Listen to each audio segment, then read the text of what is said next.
status from where you are to a different level, and you'll be so glad that you did. And then teach your children this stuff as well. So, sorry.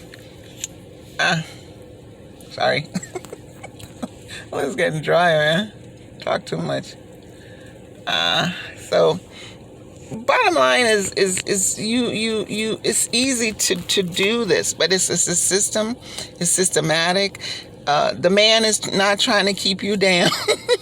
So you have to take the time to literally change your status from whatever it is on that scale, the FICO, or whichever scale, whether it's a business, credit reporting agencies. You can do the same strategy by paying the bill. You get the charge that you can reach. Like I said, I'm going to buy a car, $4,000. I know I can reach that. Within a year, I can pay that car off.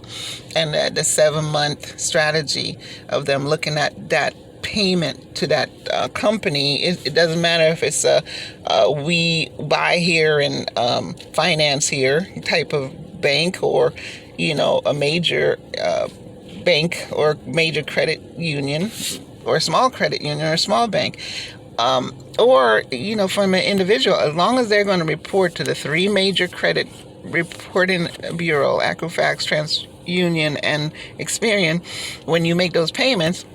You can do it with your rent. You can ask your landlord or property owner, property management, to report that you're making your payments to all 3 credit bureau. And I think you can do it with your utility company. Ask them to do that for you. All these things is showing that you're making payment on things. Excuse me, sorry, I heard the fire. Ambulance. They're doing their job. And so your score is going to go up based on the matriculation of the constant utilization. That's what they're looking at, and they also look debt ratio, how much debt you have and what you're doing, and the payment history. All of these things comes into play. And so I don't know the formula of how they calculate the numbers to go up either 10 points or to 100 points. I don't know that yet at the moment. Haven't gotten so deep into studying that part of the house, but I just know my scores are going up. Every month it's just going up because of the utilization that I'm doing. Now, I was just told by the same gentleman at a credit repair company, there's another trick to do is there's a statement. There's 3 different dates. A statement date on the credit card. That's the statement. When you receive a statement, bank statement, they have a date on it. Every bank has a certain date that they have a statement. So you want to call your credit card and ask for the statement date. Then they also have a billing date, the date that your bill is due, the due date, bill date, that they say that you are required to pay that bill by this date. Then there's another date, is the date that they report to the credit bureau. Those 3 dates is what you need to call your credit bureau, credit card company, and ask them what is the statement date, when do they report to the credit bureau, and what is the due date. You usually know the due date already because you've been dealing with due dates all the time. Your rent is due on the 1st and you have until the 5th to make the payment, right? So everybody knows due date, but those other 2 statement dates too, but you really never paid attention to it. But the statement date you always see when your bank statement comes, either it's online or hard copy. You have the statement date on that statement. I have all my things to come not to me in the mail, but I ask every company to either email me. Everything is online for me because I don't want anybody going into my mail and infiltrating my mail. Another thing with the mail, it's amazing, they make a lot of money off of you, the mail company, and you always have all this junk mail, and you're like, why I have all this junk mail? Well, they're making money off of it, so it's hard for them to say you tell them you don't want any more junk mail, and you still see junk mail. Well, you literally have to write to New York, and I did that with my mom. She would just buy everything. It was like crazy, man. She's on a fixed income. Yes, she was buying everything from everybody. And everybody was sending her their advertisements so she could buy. And she bought quality stuff. I wasn't saying the stuff that she bought was not any good, but it was just too much. So I wrote to New York. There's a address in New York where you can write stop mail. And once you write to them, it takes 4 to 5 months. Junk mail will still keep coming, but after a while, it'll stop.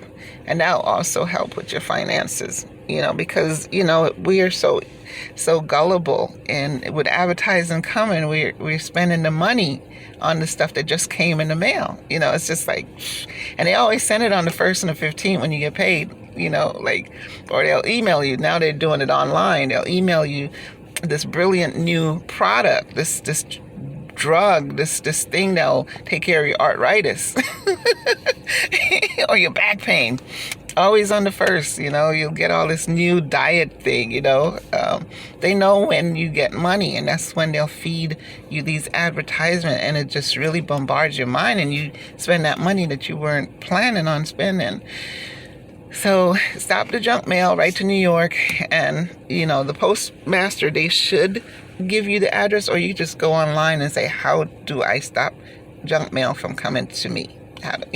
And you'll get the address there. It's one company in New York, and they control all the dissemination of mail. Isn't that something? And they make money off of these mail. They make lots of money. They have to pay the post office, so so they're not going to stop that where you'll mess up their billions and billions of dollars of income. So this is just for those who are interested in taking control of their finance, repairing your credit, bringing your credit score up to a place where you can go anywhere in the United States and buy. And probably, I don't know about overseas, but if you have excellent credit rating and credit score in America, I'm sure when you go overseas, if you do travel, you'll be able to get credit there too. I don't know. I don't know that part, but if you're good in America, I'm sure they'll trust you with their money.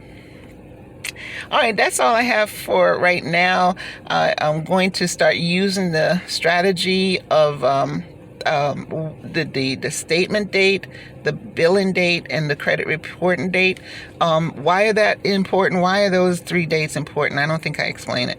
Okay, because I just learned it, so I haven't applied it yet, because what I said I've been doing is as soon as I purchase something with the credit card, I immediately pay it off, So I'm messing with the algorithm and stuff like that. Now I have to send stuff through MoneyGram. I don't use Western Union because it's too expensive. I'm paying too much money. So I will definitely use the MoneyGram at Walmart for $1.50. But the statement date, from what I've been taught, again, I have not applied it yet, but I'm going to start this month and start doing this. So go back to the $300 line of credit that I have with this particular bank. Okay, they gave me $300 line of credit. I've already paid it off, so now I have a new $300 in that card. So the statement date on this particular company is the 18th of the month. So every 18th day of the month they're going to send me a statement. From what I was told to do is, before the statement date, charge, let's say, up to $30. So 10%.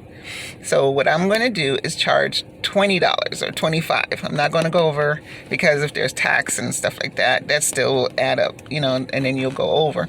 So 2 days before the statement date, so that's the 16th. So I'm not going to use the card for all the way until the 16th of the month. And on the 16th, I'm going to charge something very small. and then hold. So what happens is the statement date is the 18th. The report date is the 20th. Or they said the 20th or the 21st. So that means they will report to the credit bureau on the 20th and the 21st that I used the credit, 10% of my credit. I didn't use all 100%, right? Now they still going to show on my statement that I've made $1,200 in payments. They'll show that, but they also will also show that I only use 10% or less of my line of credit. And they told me, the credit repair agency said, to do this consistently every single month. So with all my credit cards, that's what I have to do. I must have to stop making all the payments, make the final payment, make sure it's back to 300 or 400 or 2,000, whatever it is, and just use the 10% or less strategy. So for the next 7 months, I'm going to do this. So March next year, 2022, I'm going to get back with you and let you know what happened. So it'll take a while. It's for me to see how many points the score goes up. And I'll let you know. All right. I hope you've enjoyed this. Hope you learned something. I'm learning. I'm feeling good. And April next year, I'll buy that car I was talking about. And maybe the house. A very small house. When I'm saying small, I'm talking about small mortgage. I want to be able to pay it off within 1 year or 2 years. All right. So I don't have a headache. All right. God bless you. Take care. This is Archbishop Dr. Marcia Karen Smith Abrams Almasi. One more thing. Before, I'll do this next year. Before I will ask the bank for the mortgage, I will go into the bank in about April 2022, and I'll ask them for a letter of credit. So an approval letter, so that they will tell me, or pre-approval, they'll let me know how much line of credit that they will give me for the car. Then I'll ask for a pre-approval letter for the house, for the mortgage, how much money they'll give me to buy a house. But before I do that, I am going to write to all the major credit reporting agency and the small credit reporting agency and all 30 of the reporting agency. I'll write to all of them and ask them, lift the freeze off of my credit report. Okay? And when I send them a letter, send them a letter, email, or phone call, they'll immediately lift that freeze off my name. And during that time, I'm very vulnerable, but I will, I'm only going to do that just before I ask for that bank to run a approval letter, a pre-approval letter for the line of credit for the car, and a pre-approval letter or approval letter for a house, and see how much money that they would be willing to let me borrow. Okay.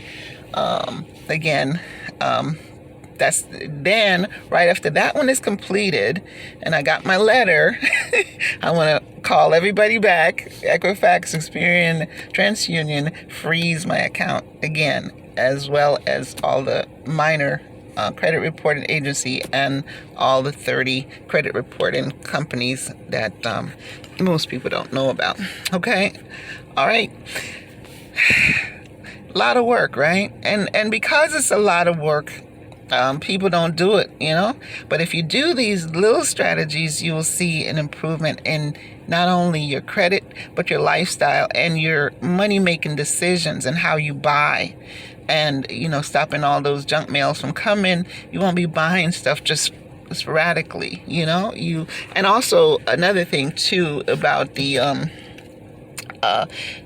dates, statement date, credit reporting date, and the billing date. You have to write this stuff down. You literally have to write it down. When you're going to pay your bills, you have to write it down before, it's a lot of work to stay on top of this stuff. But if you do the paperwork, you'll find that you will have a different lifestyle, and your mindset would be totally different. And later on, I'll tell you how to acquire about $7,000 into your account, and from what you're earning, just from your regular work, and save that money and what to do with that saving. All right, we'll talk about that next time. God bless you. Bye.